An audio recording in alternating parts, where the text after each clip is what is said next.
Hi everyone, I'm Joe. Today it's time for me to finally do the Blame and Thank Rachel edition book haul.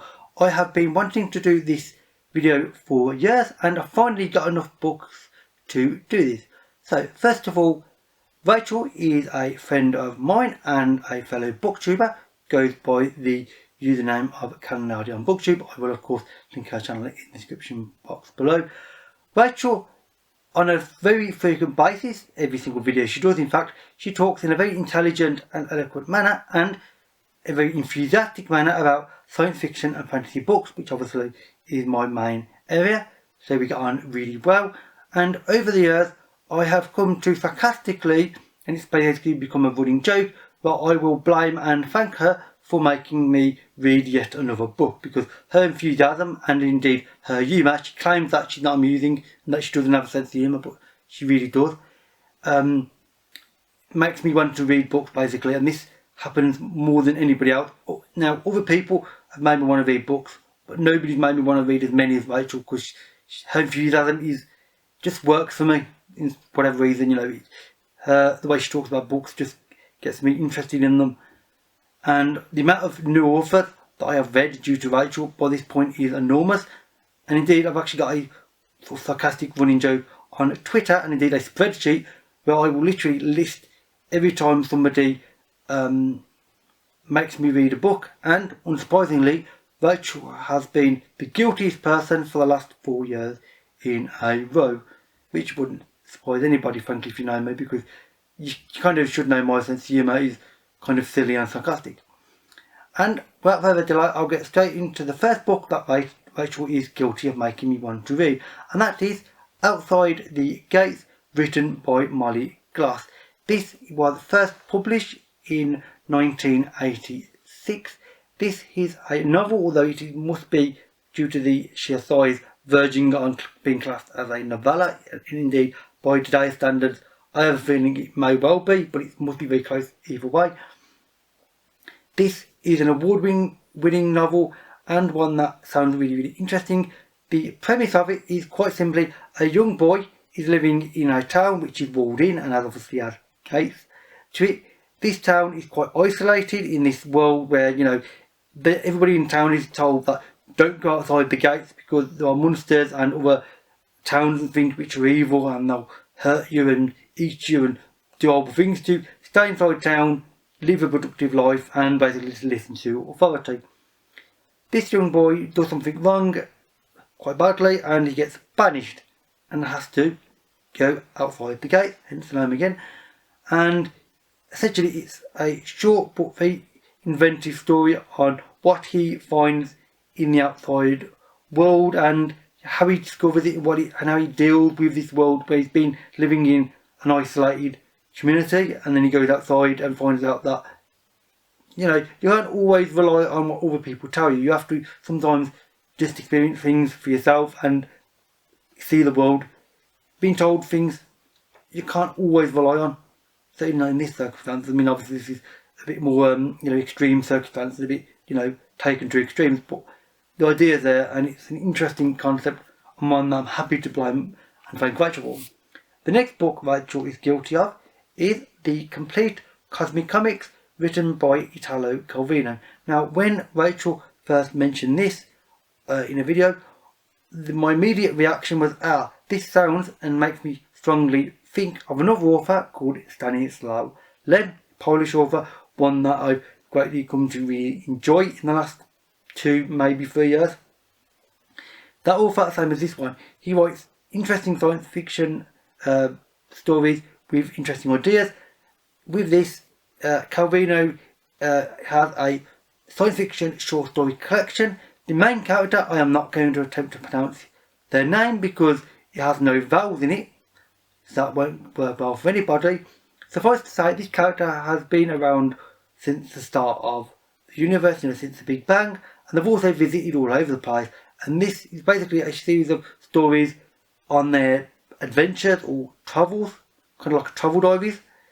And I think they're very sort of sarcastic and very inventive, and frankly it makes me think of Lem, because that's what Lem's good at, and by the sound of it, Calvino does it in a very interesting and unique style with although a really nice cover, I think, as well, just as an aside. So this sounds like a really interesting collection, and one that I'm happy to get to and quite eager to get to. For the record, some of these I bought at the start of 2021, and I've been wanting to read some of these quite badly, but I haven't wanted to because I've been wanting to do this book in particular. Now, next up we have The Housekeeper and the Professor, written by Yoko Ogawa. This is one that is quite a short novel, but one that is quite powerful and quite personal. It is classed as fiction, not science fiction or fantasy, which for me is a little unusual because it's mostly science fiction with a little bit of fantasy, but with occasionally, like this, fiction in general. Now, this is quite simply the story of an aging professor of mathematics. One day he essentially is told that he has a problem with his short-term memory, essentially, which will progressively get worse over time. And basically, he gets in a housekeeper to help, manage his house and sort of help manage, make eating and drinking and sort of keeping track of him. And it's basically about the relationship that they sort of develop, not romantic, just because he keeps forgetting short-term things, but he doesn't forget long-term things. So his passion for mathematics and such areas is still extremely strong. He still remembers all of that perfectly well. So when he talks to his housekeeper, and I think this is more about the conversations they have, he's talking with a passion about the mathematics. She's telling him about her personal life and more recent events, and it's just the interactions between them. I think it's quite personal and quite profound in a way, and it sounds really interesting. And it's one that, frankly, it's very unusual for me to buy a book like this, and for good reason, because normally this book doesn't sound that interesting to me, or at least it never used to. Although in more recent years, my preference in books has greatly widened more than ever before, so this now sounds particularly interesting. The fourth book that Rachel is guilty of is The Sweetness at the Bottom of the Pie, written by Alan Bradley. This is the first book in the Flavia Duluth mystery series, of which there are about somewhere between 8, 9 or 10 of them, I believe. I could be somewhat off by that, but it's roughly around then. Basically, this is a mystery series with a little bit of a twist, where the main character is an aspiring chemist, and frankly, all of the mysteries have a focus where it's obviously based on chemistry or sciences of some way. I mean, mysteries often are, but these are obviously chemistry focused ones. Obviously, his speciality means that he gets sort of pulled into a crime or help solving a crime in the first novel, and frankly, it goes from there. He gets asked for his help, I believe, and this is in 1950s England in Bookshaw, and yeah, it just goes from there in an interesting way. That's all I know. I don't know much about the series or the characters, but it just sounds interesting, that idea of an author being fascinated by chemistry and things, which obviously Agatha Christie, considering her background in World War II, she had a interest in chemistry and medicine as well. So this sounds like in this he's focusing heavily on that, and with an interesting twist and some interesting writing to go along with it. So I'm quite happy to get into the series because a good mystery is always welcome. The next book I'm going to talk about is The Moon and the Other, written by John Kessel.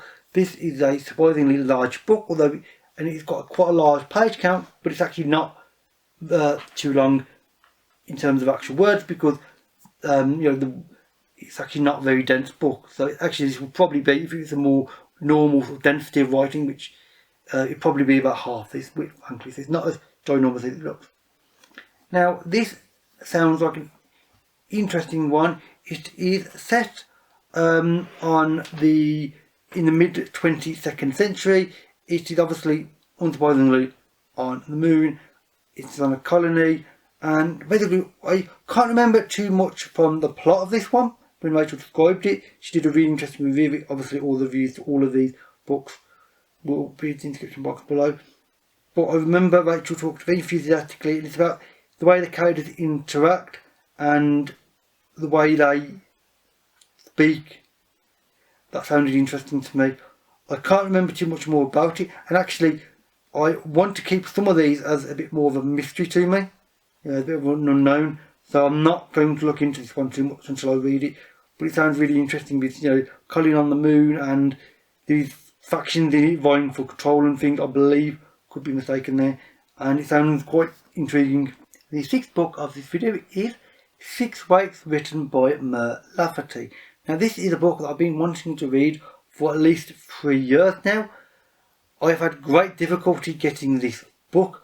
I've actually ordered this book several times, and every time I ordered it, the company in question said they could deliver it, and then months later I had an email saying no, we no longer stock this book. So it's proved remarkably difficult to get. So I'm really happy that I've got this. Now the idea of this, and indeed the title, refers to the fact that there is a generation ship. On this generation ship there are 6 individuals. If anything happens to any of these 6 individuals, basically if they are critically injured or then therefore they die, not really a major problem, because essentially each of the 6 people has a whole set of clones to be awoken. So basically, if I were to die, a clone version of me would instantly awake and take over the duties, and if that one to die, another clone would take over. It's just an endless supply of the same 6 people.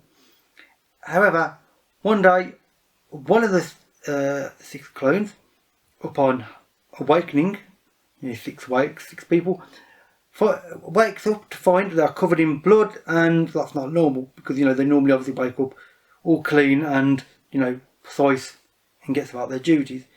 This is not normal, so obviously there's been something major going on, and there's obviously, basically it's a sort of mystery series set on a very close quarters environment with only 5 other possible suspects, or 6 strictly speaking, not 6 people after all. So this sounds like a close quarters mystery with a small number of people, so it's going to be quite tense and furious in places, with characters looking suspicious at each other and nobody knowing quite what's going on and who to trust with such a small number of people. And also nobody can go anywhere, you're on this small generation ship, so you're stuck to where you are as well, so it's not like you can go away from each other, you can't. So this is an interesting one, and obviously each person has their own specialities, so they each rely on the others as well, so it's not like you can just say, well, that person's guilty, get rid of them. If that person is responsible for hydroponics and the food growth, then you can't just get rid of them very easily. So it's problematic to say the least. The next book is A Summer Beyond Your Reach by Zhao Ji. I could be badly mispronouncing that name. I did plan to actually double check the pronunciation of that name before I did this video, but frankly I forgot, I'm not going to deny. So I apologise if I mispronounced the name quite badly there.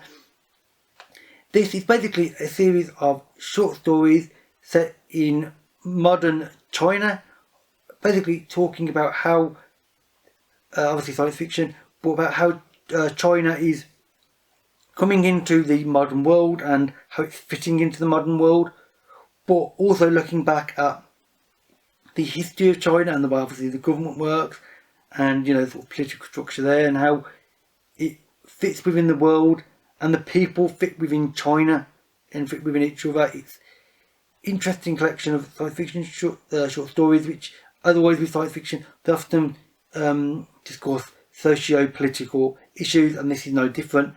Obviously this is one where it's discussing Chinese social and political issues, so it should be a particularly interesting one. And I do like the cover of this, by the way, as well. And this also was surprisingly tricky to get, because I ordered this 3 times in total in 2 months and it kept getting cancelled on me. So this hopefully, and I suspect, will be well worth having to order it 3 times. The next book is Unconquerable Sun, written by Elliott.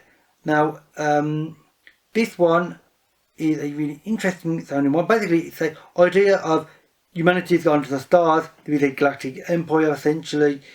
The main character, her mother was this legendary Queen Marshall.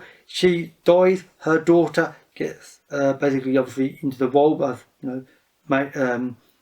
royalty often ends up with, and her character is called Sun.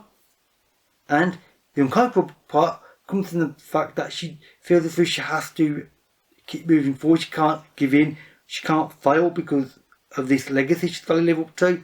Obviously, there's all internal pressures and political intrigue, as well as obviously external from other empires and things, and sort of spacefaring civilizations.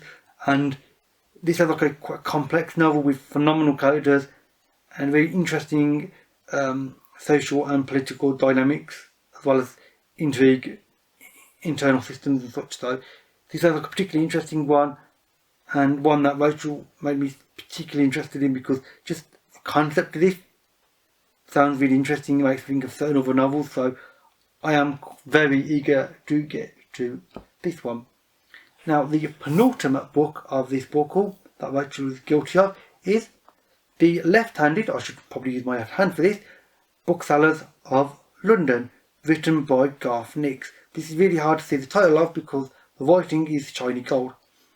Now, the left-handed book Salas of London isn't just merely referring to the fact that the characters are left-handed in the traditional sense. Basically, one character starts off in a bookshop and essentially she discovers the dark secrets, let's say, of second-hand bookshops in London, and these secrets are basically related to demons and sort of through the supernatural and things. And being left-handed means that you can see or communicate with the supernatural if you are right-handed bookseller. In other words, you're normal, I believe. So this should be an interesting one, and one that I'm quite curious to get to. And obviously, as with all these books, I've never read anything by this author or any of the others before, so reading something by Garth after all this time, considering I've heard lots about him, should be an interesting experience. And finally, the last book I'm going to talk about is The House in the Cerulean Sea by T.J. Klune. And this is this special edition version that I happened to buy. I wasn't actually particularly after this one, with this yellow sprayed edges on it in bright yellow. It does look admittedly really nice. Now, this one is one that is very, very recent. It's the most recent. In fact, all these were talked about in order of oldest published to newest, and this was extremely new indeed, only a few months ago, I believe. Basically, this is a new member of a sort of magical investigation department, essentially, in the UK, I believe, and essentially the upper management of this this government department essentially sends him off one day to investigate an orphanage because there is strange happenings there or something like this. I don't know too much about it, and let's just say this orphanage and indeed the few carers that are there aren't what you expect. Obviously, this is a world with magic in it and strange goings on, and it's by the Cerulean Sea, let's say, and strange events occur. I think it's got quite a magical and sort of surreal plot, which sounds quite interesting. I mean, it sounds like something I often always read. I'm just testing, by the way. That sticker actually does. Yeah, I can remove that sticker. I'm glad about that. This sounds interesting and one that I'm happy to blame Rachel for. So overall, this collection of books is one that I am very happy to read, and I am very happy to be able to finally do a book haul and blame Rachel for every single book in that book haul, which is all of these. These all sound really interesting to me. Rachel is, as always, the guiltiest person I know, as always, sarcastically, as well as one of the best people I know. And with that said, that is it for this book haul. I would love in the future to do another book haul where I blame and thank Rachel for things, but that will take me a while because I've got to store up all the inspiration from Rachel and then buy them in a fairly short period to be able to do the book haul. Because normally when Rachel makes me want to read something, I tend to read it fairly close to the point. So these have been kind of unpleasant in a way because I've been having to buy all these interesting books from the start of the year up until fairly recently and wait a long time. Some of these books are like, I've had them like 9 months at this point and I've been wanting to read them. So I'm finally able to read them now that I've done this book all. Anyway, thank you to Rachel for being a really guilty person and making me want to read lots of books. Thank you everybody for watching. If you like the sound of any of these, then please leave a comment and we can have a talk about it. Or if you have suggestions on other books you think I might like, then feel free. I can then happily blame you for making me read something along with Rachel, although nobody can compare to Rachel for being frankly really guilty and really terrible in that sarcastic sense.